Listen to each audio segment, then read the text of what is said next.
আমাদের ঘরের কারেন্টটা ঠিক তখনই যায় যখন আমাদের ফোনে 10%-এর নিচে চার্জ থাকে। কি বলবো রে ভাই গেমারদের দুঃখের কথা।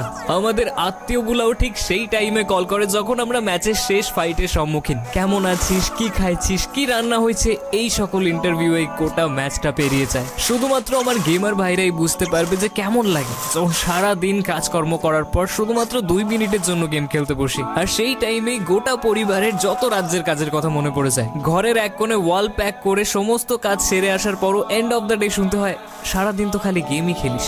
হ্যাঁ বস, এটাই আমাদের গেমারদের জীবন।